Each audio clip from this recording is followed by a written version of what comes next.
So it's 9:01. You just started your new job as a creative strategist. Where the heck do you begin? So the thing is like you have so many options. You can go and make 25 ads yourself. You can try to connect with a million creators. Or my favorite, you can recreate what the CEO sent you this past weekend. It's like, damn, okay, let's just do it. But my big thing is when you're considering where to start, you want to make sure that you kick off the right way. So what does that mean? That means slow down. I just want to get to know you. By know you, I really mean get to know the business. So creative strategy, it gets mistaken for endless execution, unlimited briefs, making ads, etc. But here's the thing. The real job is to understand what has the highest leverage for the brand. Once you know that, it means focus all of your energy on that thing. So how do we go about focusing on the highest leverage for the brand? So too often, the first thing that I see creative strategists try to do is that they try to make a million ads straight out the gate. It's a really great effort. It's just not the right place to start. So the best people that I found operate at three different altitudes, and they're focused on a top-down approach. By the way, this section is just a high level. Like there's further sessions like next week's with Sarah, where we're really going to unpack this. But this is the way that you need to start thinking at these three different altitudes. So when I talk about a top-down approach, what that means is that you want to start at the organizational level. So what that means is if I have any founders or organizational leaders here, you'll want to ask yourself questions that you can see here. You're trying to figure out what is the most important thing to the business.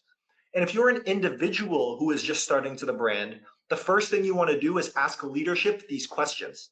So you want to make sure that you're on the same page with them with what you're trying to accomplish, because this is going to anchor your strategy and everything moving forward.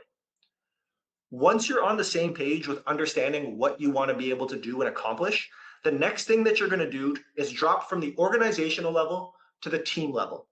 So this is where you're now putting on the hat and saying like, well, how much volume do we need? How do we allocate the appropriate people to solve these problems for us? How many creators do we need? You're doing the planning to make sure you can hit the volume you need while continuing to be strategic. And only at this point, when you've been able to say, I'm thinking at the org level, I've allocated the resources at the team level, can you then move to the individual level. This is where it's your time to now shine. And you can see how it's different than just making a million different ads. So here, it's where you're diving into the actual creation. So it's like, if you do this right, what I always say is you become the person on the marketing team who's connecting the business, so leadership, with the individual work that's happening. So you're really being able to be that go-to person on the marketing team. So when I'm thinking about this session, what I want you all to do is please remind yourself when you're doing your job, ask yourself the question, what altitude am I currently operating at? Because if you're in the individual level, when the business requires you to be at the org level, make a really quick change and have the conversations you need to with the appropriate people. Are we on the same page, y'all? Let me know in the chat if we're on the same page, if we're speaking the same language. I'm still seeing people dial in from everywhere. Cali in the building, Houston in the building, Chicago in the building.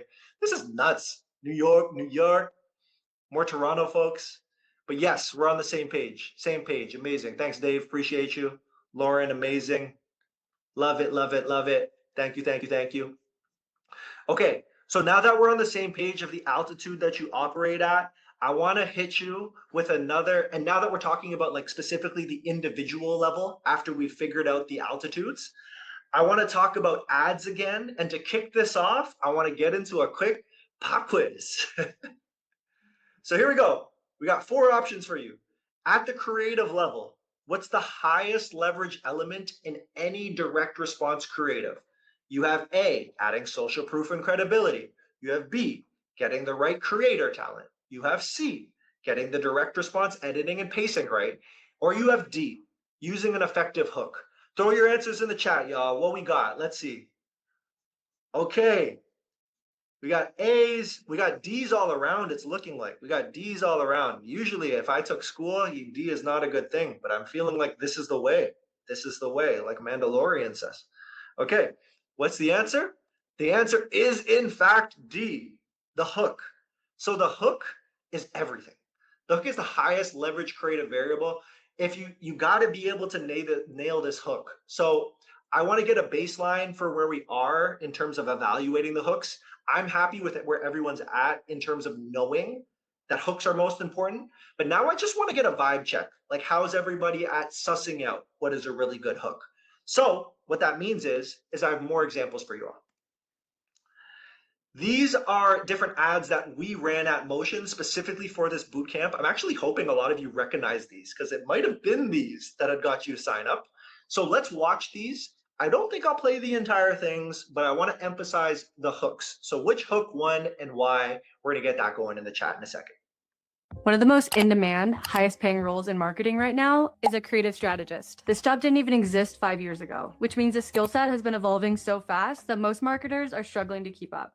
That's where this free 8-week training by Motion comes in. This is a chance to learn live from expert creative strategists and master the exact skills and strategies they're using to create winning ads for major brands, like how to write thumb-stopping hooks, how to analyze ads, what the best AI tools are for research and creation, and how to build creative systems that consistently produce winners in algorithms like Andromeda. It's taught by experts by some of the best brands in creative strategy, like Calm, Harry's, and Mammoth, plus experts like Oren John and Will Sartorius, the CEO at Selfmade. And this isn't just sitting back and listening. You'll actually get hands-on creating ads and receive expert feedback. So you leave with a killer portfolio, hard skills, and the confidence to build winners again and again. Seats are limited, so if you want to save your spot, click the link below to register now. Again, there's no gatekeeping here, just 100% free value to help you win with paid social in 2026. I love that people are like, I saw this ad. Yeah, that's so good. Shout out to Stormy. By the way, like I'm trying to shorten them, but I'm afraid if I try to stop it, I'm gonna go to the answer. So we're tapping into the entire ads, okay, everybody? Thank you for your patience. I also love that people are saying D. It's like trolling immediately. That could be the hook. Let's watch this next one.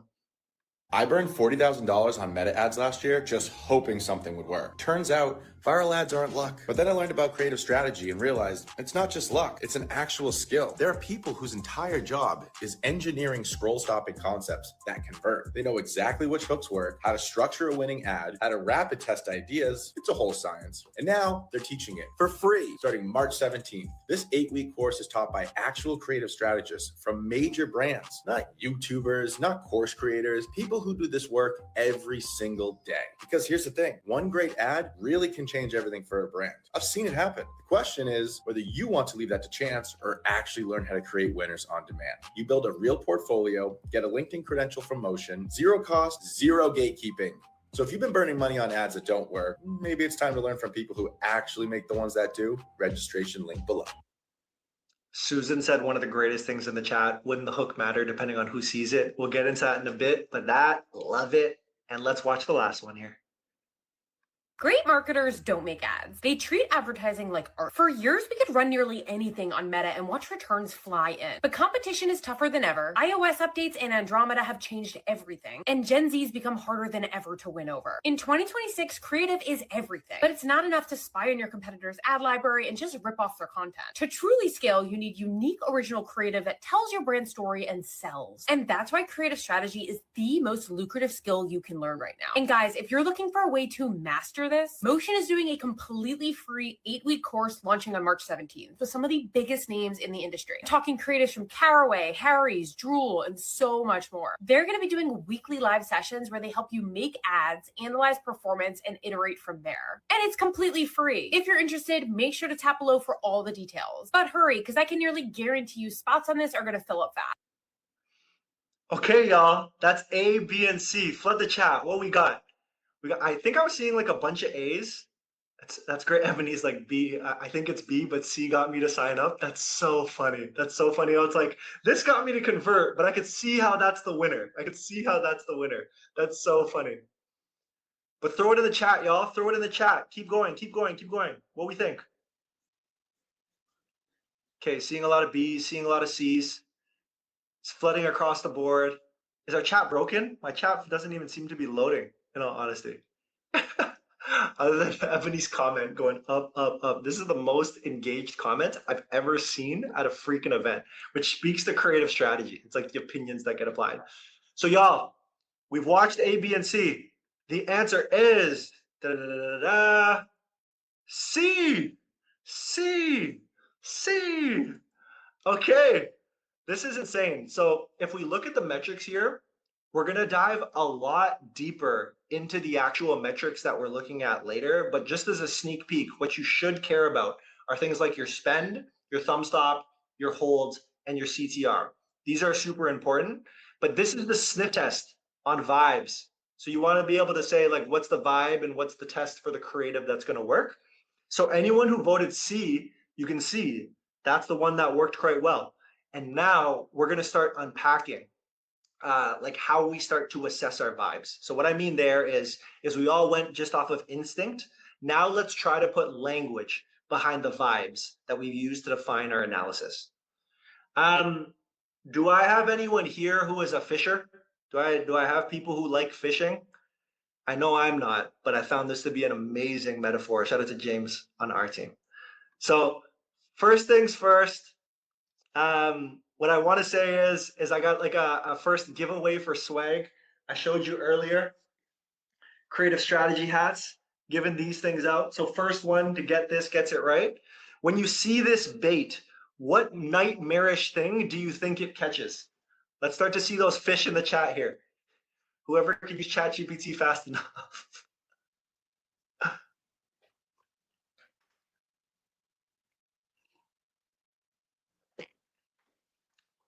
What we got, y'all? What we got?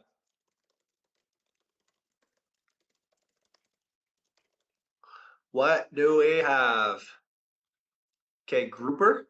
No, not grouper. Not quite. So basically, no one might win this one. Nobody might win this one. This might be a tough one. So the real fish here that this thing catches is this. So it's the taimen fish, aka a river wolf, and this is found in the rivers of Siberia.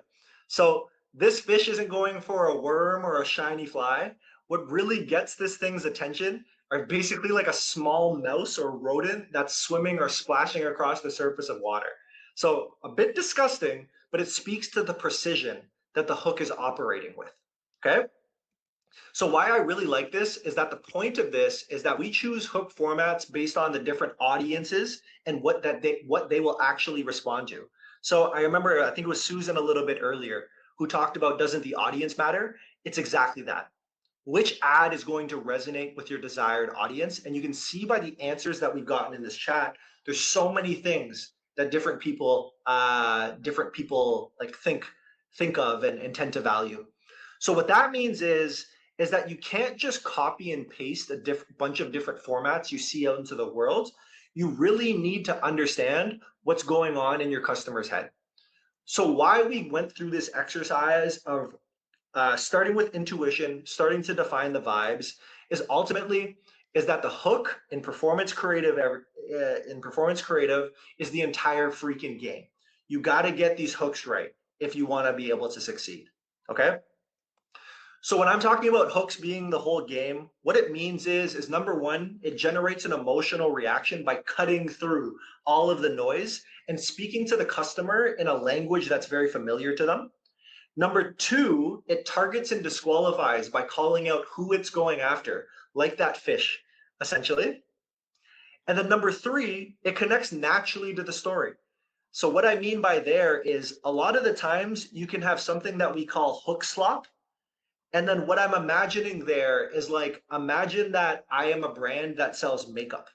Let's say I'm a makeup brand and I started by shooting a gun in the air or something like that. Sure, that would get people to stop in their feeds. But the thing is even though they're stopping in their feeds, it doesn't fit with what you have going on. What I want to do now is I want to go ahead and help put language behind the vibes. So we all had this intuition for being able to tie together like what a good hook is, but now I want to give you the language. So basically, the best hooks have three connected layers. Number one, it's the visual. Why did this make me stop? Number two, it's the audio and textual. How did the audio and text help enhance the visual? Did it reinforce the visual? Did they add extra information you didn't get from the visual? Did they help explain the story? How did it go? And then number three, we have psychological. What tactics are they using to make you buy? Are they speaking specifically to a pain and calling it out? Or are they selling it with a little more nuance and subtlety? So what I want to do now is with these three layers in mind, I want to go ahead and watch some examples together so we can break these down. Okay, fantastic. So this is the first one that I want to watch together. And here, it's funny because that's another motion ad that we had run specifically for the bootcamp. Now for this one, I'm going to try my best to look at Slack too for the chat. So feel free to throw it in there as long as you can hear me, all right? All right, let's check this thing out. Oh. Oh. Boy. I got your attention, didn't I? Now that's how you do a visual hook. And if you want to learn how to make scroll stopping ads just like this, Motion is releasing a completely free 8-week course. And it's taught by people who scale brands 8 to 9 figures. And we're talking big dogs in the game. Dara Denny, Oren John, the creative strategists from Harry's, and more. In this course, you'll make real ads, get real feedback, and build a portfolio that you can actually use. DTC brands are fighting to hire creative strategists. This course is how you get in the door. Seats are limited, so make sure to click the link down below and snag your spot before it's gone. All right, everybody. So it looks like a lot of you saw this ad, which is so funny. Shout out, shout out. This one is so good. This one is so good. So I want to break it down. We had visual, audio and textual, and psychological. So let's start with the visual hook on this thing. Let's give it a quick watch again. Oh. Oh. Boy. I got your attention. I think it's as shocking as it gets, right? Literally as shocking as it gets. So it really just gets their attention and makes it hook across the board. The second thing is the audio and textual. So something about this is like the person speaking in the background is like, oh my God. And then mixed with the Snapchat like text overlay, it feels super native to the platform. And then the third piece here is the psychological side. So why this is interesting is like I'm seeing a lot of people talk about, is this an example of hook slop? Now that's the first thing that I was going to call out in psychological. Now the really interesting thing that we get to do, being Motion, is that we can do maybe anything and put it under the lens of hook stopping content. So we've been able to connect the visual and the gimmick almost of throwing something at the window and someone opening it up, but immediately tying it to, we got your attention, didn't we? Didn't we? So tying it together. So it's so funny how it's like we are one of the, I think, only companies that can do this and it fits in. That's so funny. Someone's like, why did they open the window? Don't throw this stuff at my window. I'm not opening it up. That's hilarious. So the thing about this video, it's like what I will say is like when you're thinking about those 3 layers of visual, audio and textual and psychological, it's like what carries the ad? And then I'd say in this case, the visual really carries the ad. It's very shocking and someone throwing something at your windshield. So that's the part that does most of the lifting. Let's watch another one. And we're going back to our good old friends at Ridge Wallet. Okay. Your wallet sucks. That's why we invented the Ridge Wallet. Hey, I'm Daniel, one of the founders of Ridge. My dad and I realized that most wallets are falling apart, stuffed to the max, and barely fit in your back pocket. So we set out to create something better. After years of trial and error and perfecting the design, we launched the Ridge Wallet. Ridge is built to last a lifetime. It's made from high-quality materials and is the perfect balance of modern style, premium materials, and durability. And the best part is it fits comfortably in your front pocket, so you can easily slide it in and out. And with I'm not gonna play the whole thing because we've all watched a lot of Ridge Wallets, but I'm loving how people are saying it's like what carried this one, the first line, the hook, like what are we saying? So let's talk about the visual. Who here knows this guy? Like, is this someone familiar? Corey knows, Mr. Daly himself. Carrie knows, John Daly himself. So this is hilarious because it's a good job of literally getting down to your desired audience, saying, who are we going after? You have to know who John Daly is. That's the starting point. And then accompanying that is the size of the wallet, looking at what the Ridge wallet looks like versus a packed wallet. And it's so funny how so many people are like, John Daly, who is that? I'm not gonna lie, I didn't know who that was either. So I tapped in and I had to learn to be able to understand what was going on. So Pamela educated us. B, you and I got to get up to speed on what's happening here. So that's the visual side. Now let's talk about the audio and text tools. So let's watch this again because so many people have referenced this in the chat that's happening. your wallet sucks. That's why we invented the Ridge Wallet. Hey, I'm Daniel, one of the founders of Ridge. Your wallet sucks. Your wallet sucks. It just finds a way to cut through all of the bull crap to be able to understand what's going on and be able to make it work across the board.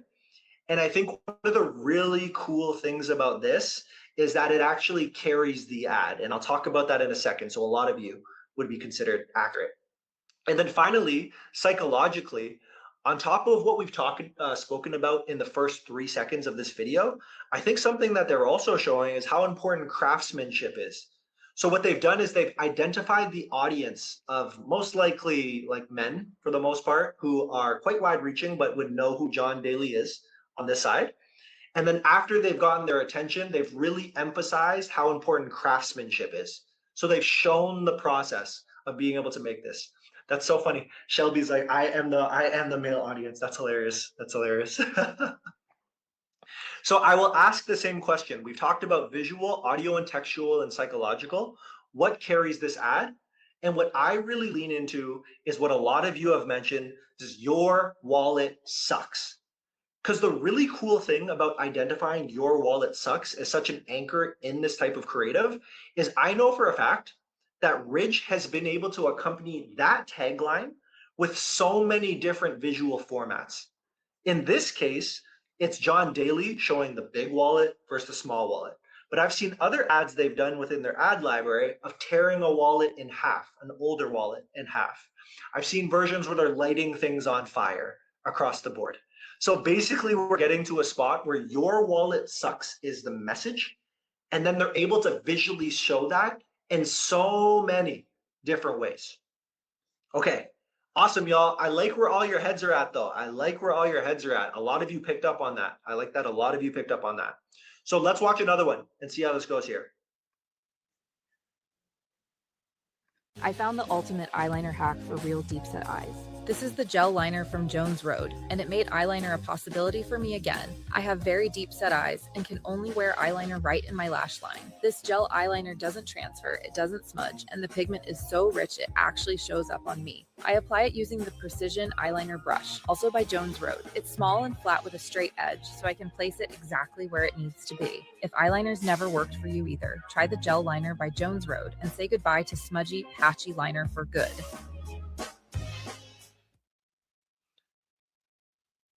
Psychological carrying, specific audience.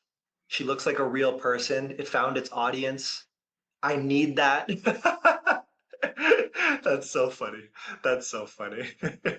This doesn't work if you have oily lids. This is so funny because what this creative that I wanted to call out, we won't go through visual, audio, and textual as well as psychological here. What I specifically wanted to call out is an example of really diving into micro audiences and micro targeting. So previously, when we were looking at that Ridge example together, it's a little bit more wide reaching. It's almost like anyone who enjoys golf, because if you enjoy golf, you definitely would know John Daly. Whereas this, it's specific. It's very specific, actually. Like someone even said, it's like, if you have oily eyes, this isn't for you.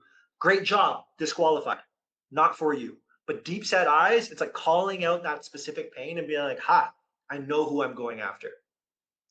Okay, everybody, I have one more that I wanted to chat through.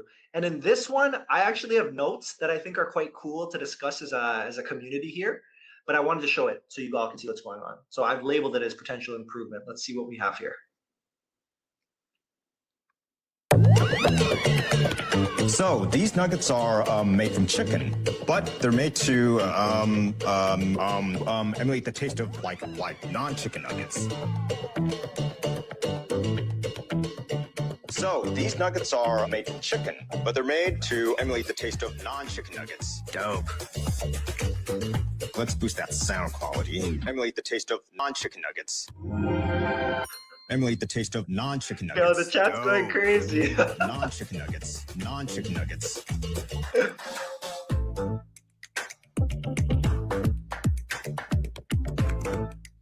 But they're made to emulate the taste of vegan nuggets. Sounds tasty.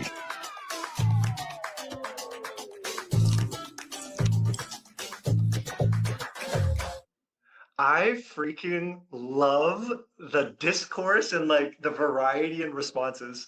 So many, I think Leanne was like, I'm gone, too long. Other people were like, oh my gosh, I need that. Other people like, this guy's a joke. Other people are like, chicken nuggets? Why are we talking chicken nuggets? Oh my gosh. So everybody, where I want to re-anchor us is in that hook. So it's so important that you communicate, not a question, but you communicate something like solving a pain, targeting who exactly you want to go after extremely quickly. So you're stopping them in their tracks. So I want to watch this again, and let's only watch the first little bit of it to be able to uncover the hook. Okay. So if I play it. So these nuggets are made from chicken, but they're made to Okay.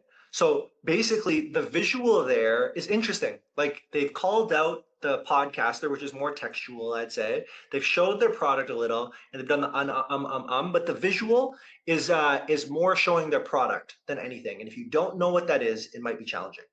But now let's talk audio and textual. That part is quite interesting. So it's like, it's much better because it's calling out the podcaster.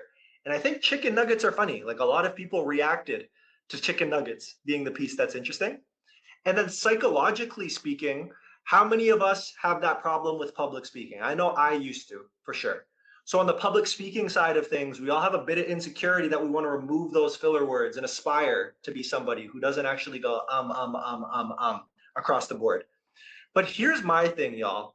So when I'm thinking about it, it's like when you say what carried this, what you'd want to be able to carry this is the filler words, like being able to say, remove the ums.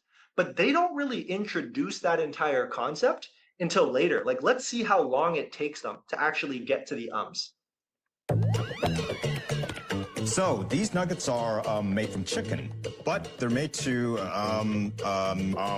emulate the taste of like non-chicken nuggets. There it is. There it is. So around 12 seconds or so. I freaking love these scripts, by the way. Like I love it. And I think this ad like might work for them. But I think like if we're applying our creative strategy brains and saying where we can start to apply the skills that we've obtained, I think what we're talking about is let's find what's going to anchor the ad and move that on up right at the beginning to even lead with remove the filler words. You know what I mean? Awesome, y'all. Yeah, so interesting. This one is more. Someone said like it's more like an official ad rather than like a DTC ad, which is quite interesting. So in these 4 examples, what we've done is we've tried to put language behind our vibes. So it's like we have the 3 layers that we want to tie in together. But now what I wanted to do is we start with intuition. We have language behind the vibes. Now I want to talk a little bit about analytics. Now this is a sneak peek. During the 4th session, I think that's mine, but during week 4, I will be doing a super deep dive into the analytics side, but I just want to give the high level of what this could be.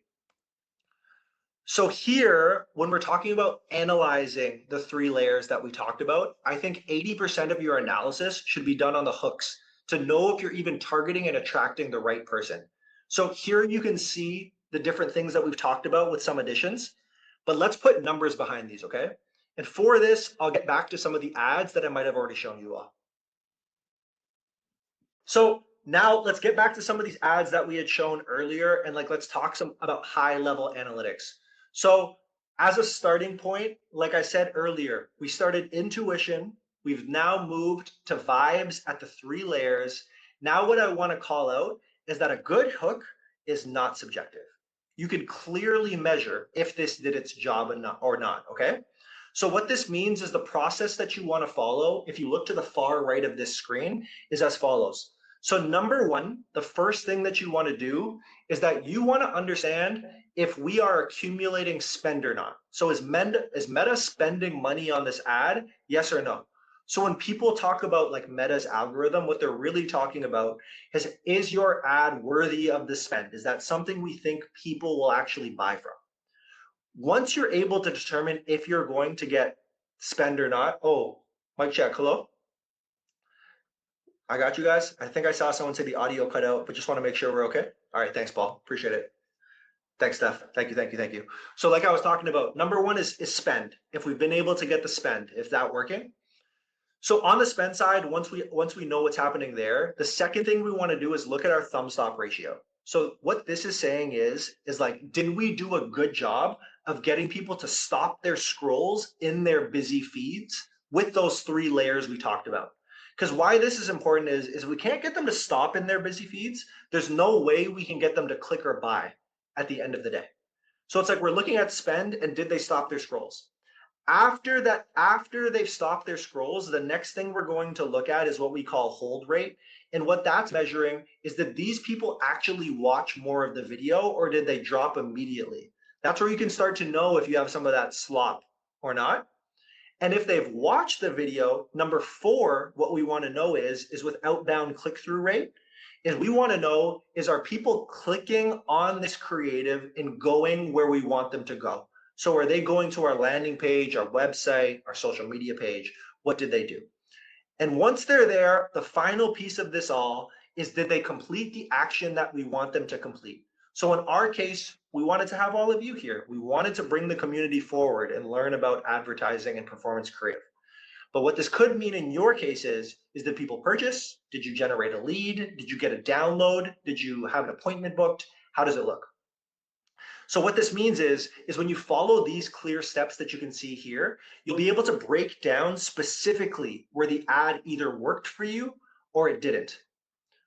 Okay, now I have a quick question. Like I said, I have an entire session that's going to be dedicated to the analytics side of things.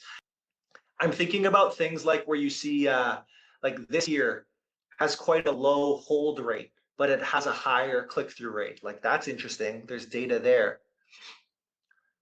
So what is a good threshold for this? Yeah, what is a good threshold is a really good question. So what I will say is if you check out our benchmark report, so check out our docs tab, you can basically see, I think, I might be lying, we should pull this data, but you can start to see across industries what norms are across the board. Do you set your own specific? Okay, there are actually a lot of questions. Let me open Slack or else I'm going to get lost. Give me a second here. I'll go through, let's call it 5. And then if I go through 5, that's when I'll get to the next slide. All right, cool. So I'm looking through, it's like, yes, we have a cheat sheet. You should download the cheat sheet. The cheat sheet is good. Stephen Coulter. So a CPA of 10.7 is the winning ad. In our case, yes. In our case, yes. That's how we're defining success and being able to say like that was successful or not. Carl asks, what is a good CTR? Like I said, check out our benchmark report. That'll be something I can be able to help with. Alexa asks, what about a low Thumbstop but average CTR? Now that's a really good point that we'll get into in the 4th session. What I will call out, this isn't going to be a complete answer, is that the end goal that you want is somebody clicking and somebody buying or doing the action. So if the Thumbstop is low, but you are getting an exorbitant amount of clicks, what that could mean is that so many people clicked before 3 seconds was over. So it's like your hook was that good. You got them to go where you wanted to go. Now that's very rare that that happens, but that's the intricacies and data analysis that we have to consider, okay? Fee Patel asks, are certain metrics more valuable than others on Instagram versus TikTok versus LinkedIn? On Instagram and TikTok, you want to break it down very similarly, in all honesty, but on LinkedIn, it's going to be different because the ad types are quite different over there. And then Khadijah says, I'm feeling confused. A lot of these things are new for me. Khadijah, don't worry about it. I got you. Take in the content, watch these. We have a lot of recordings on our YouTube channel, but don't worry about it. What I will say is we're focused on direct response for paid advertising right now, and everything falls into that bucket. And then where else have we got? I think people are having problems finding the docs tab. So maybe we can have someone on our team flag where the doc tab is. But let me see if there's one more question in here. I'm apparently behind on 1,000 messages. Oh my goodness gracious. Yeah, can't find the docs tab, damn. Oh, thanks, screenshots.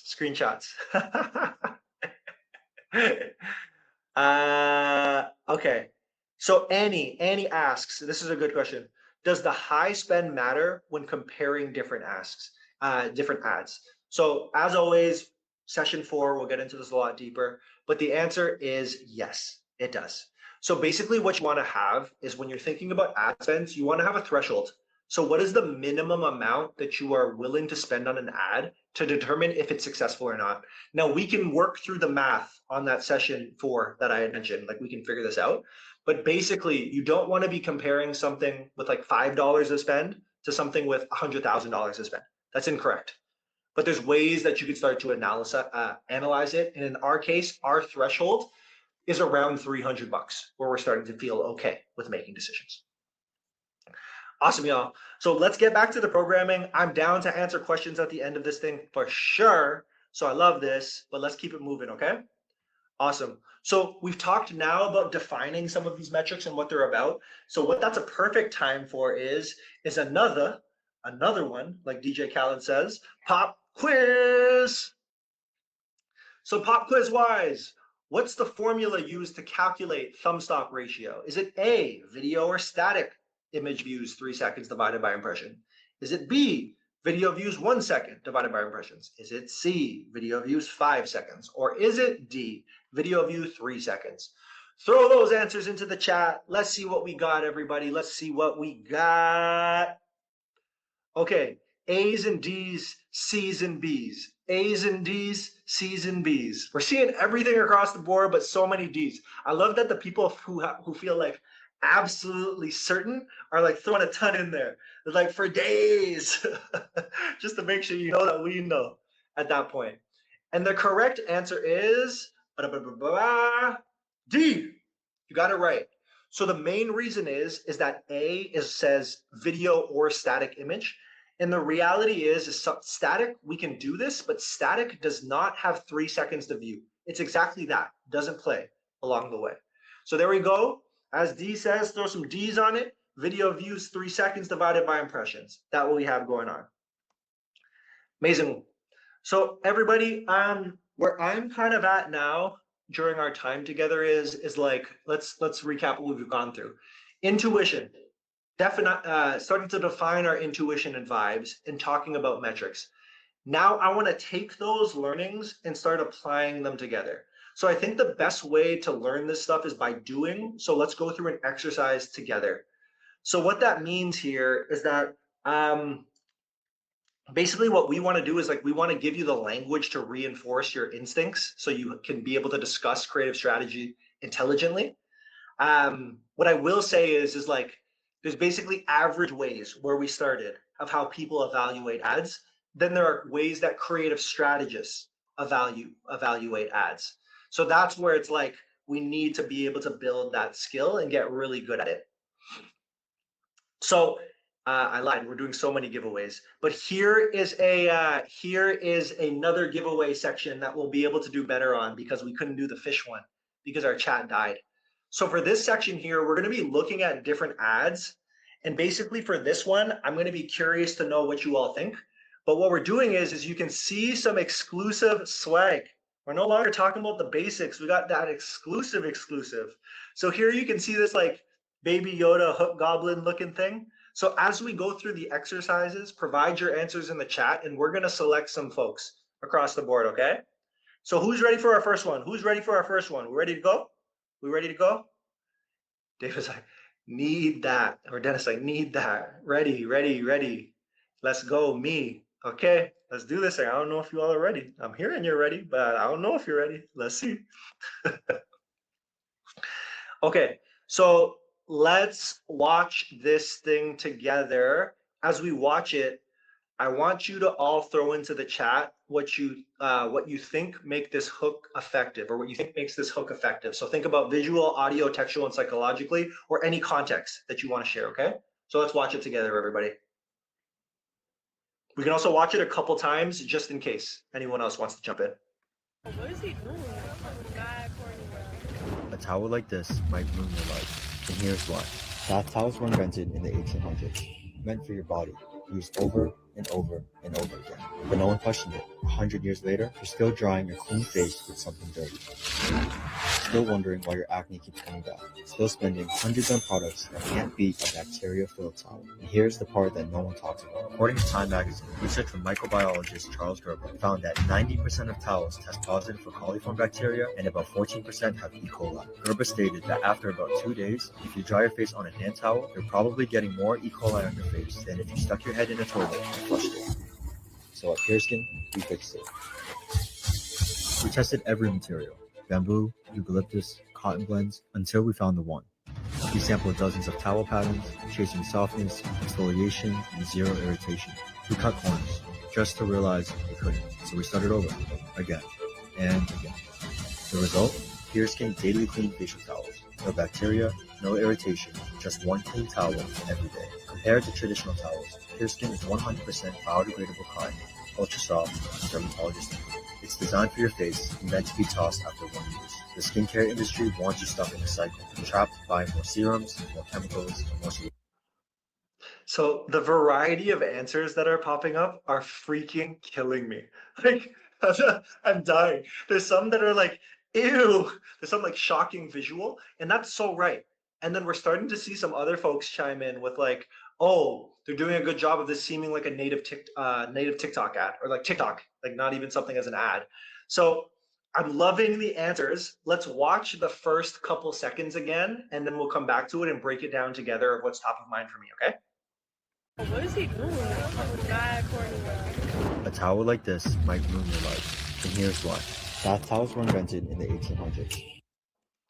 So interesting. So when we talk about the visual, so many of you have got it right. It's like super native, ugly first frame, targeting those younger folks.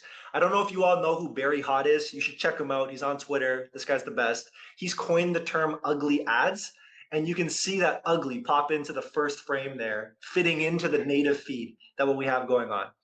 The other thing that I call out in the visual that's quite interesting is that you would not think this is for a towel brand.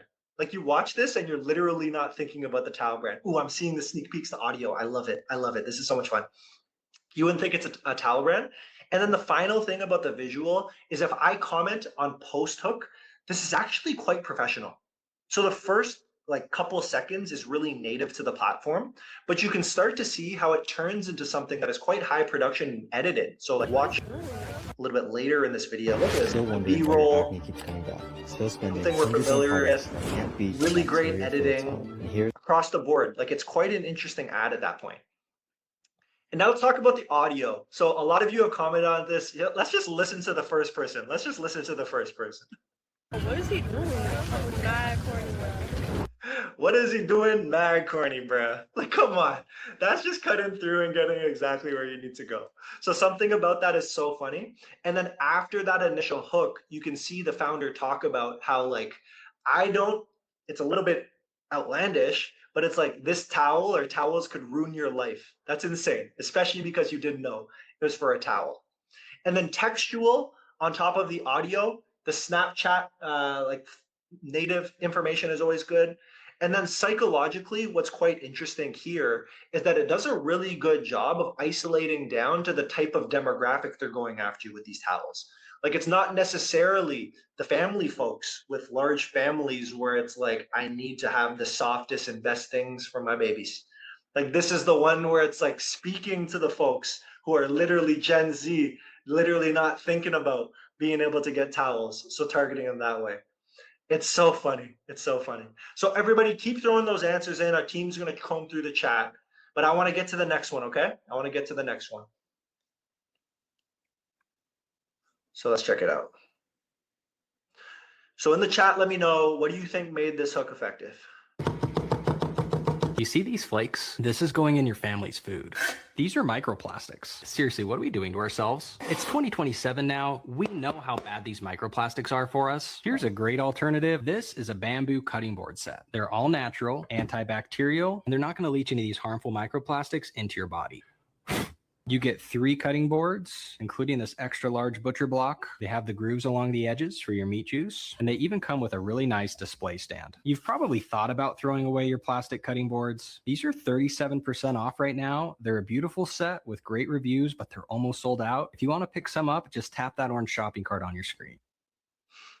Yeah, 2027 is Wildcast. I agree. And side note, I didn't realize it meat juice. I was like, oh, interesting. But let's talk about these hooks. It's getting interesting in the chat. Let's watch it again for the first little bit, and then we'll talk about it. You see these flakes? This is going in your family's food. These are microplastics. Seriously, what are we doing to ourselves? It's 2027 now. We know how. So interesting, living in the future. So let's break it down. Visual, first things first. Unlike the last one that started native and went quite, let's call it high production and professional, this one stayed closer to what we call a yapper. So it's someone that's just talking directly to the screen and being able to just talk to the camera. And I think with the visual, the other big thing is like, hey, there was a pretty large buildup of microplastics. We didn't know this was an ad yet. And it's like, what is this person gonna do with that clump of plastic? They're gonna eat it? Like, you're curious of what's going on there. Then on top of this, when we think of the audio, there's just something ASMR about it. I think I saw that a lot in the chat, like the ASMR popping up. So it's like that scraping noise and that cutting noise. It's so perfect along the way. And at the same time, when they've gone with the textual choice, it's not Snapchat like we've seen it before. They're actually leading with a TikTok native approach. So here what they're doing is they're actually enhancing the message, because primarily what they're leaning on for the hook is the visual component of the plastic buildup. And then they're actually leaning on the textual element to say what's going on in this case. And then psychologically, what I'd say is like they're not just talking to people who like to cook. Like that's clear. I think it's just like, yeah, people who cook, this is something you should care about. But someone else called it out in the chat. I just saw it pop up. It's like they're specifically speaking to families. Like, you want to make sure that your family has the best. Health is so important. You're not just doing it to yourself. You're doing it to others that you care about in this process. So something about this has made it super strong along the way. Amazing, everybody. So that's the second one. Again, keep throwing it in. We're going to pick whoever's commenting on this one. We're going to make a random selection.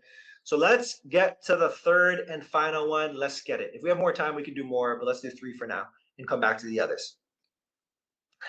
All right. We got our third one. Ciao Bella, today's menu is molto speciale. Welcome to the Café del Sur. We start with sardinas and sweet tomatoes. Then we add lemon, oysters, salt air, and a little Mediterranean magic. This is Burga's freshest drop yet, flavored by the coast. Come, taste it at burga.com. Seeing the visual aesthetic, I'm seeing the accent, I'm seeing the vibes. Like, come on, there we go. So everyone's picking up on it. And I think like, let's start at a higher level first before we start breaking down this individual ad, because it's quite different than everything else we would have looked at throughout the session.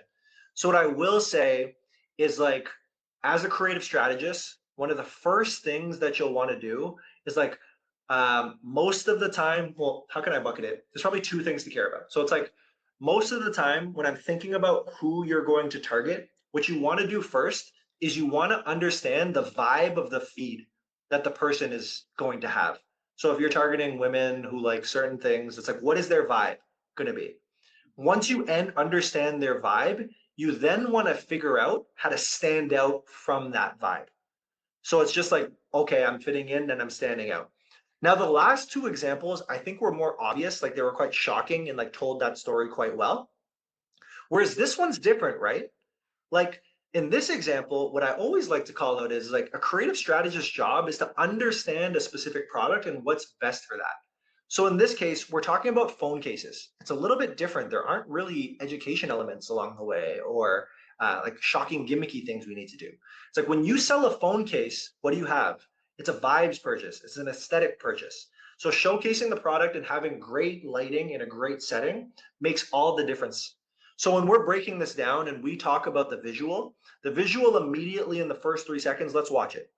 Ciao Bella, today's menu is molto speciale. Welcome to the Café del Sur. We start with sardinas and sweet tomatoes. Then we add lemon. So when we're looking at that visual, it does a great job of so many things. Like it showcases all of these different colorways and options that you have across the board.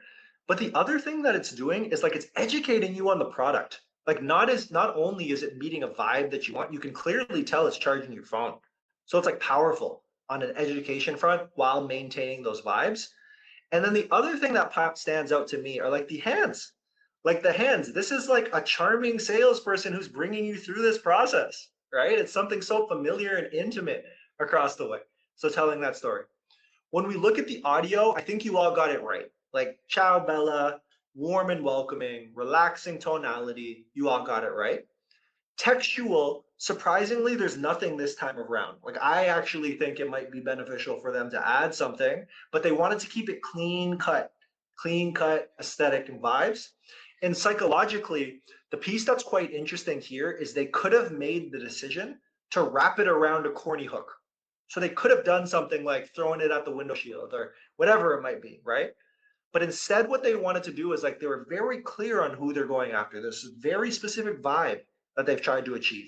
So in a sense, they've almost presented it as like luxury meets practical in how it's actually able to match your aesthetic with the use case that you need.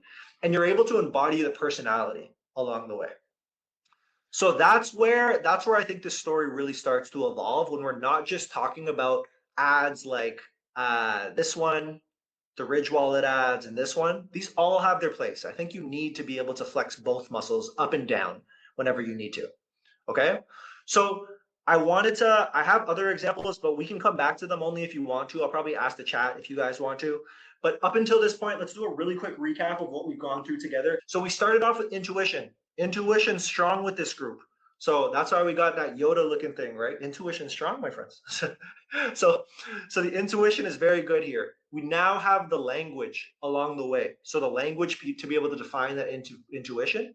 We've also introduced some metrics along the way. And now we've started to go through the practice of identifying really strong creatives that help tell this story. All right? All right. Awesome. But everybody, I sincerely appreciate the time, and we're going to catch you on the next one, okay? Amazing. This has been a blast. We will see you the next time.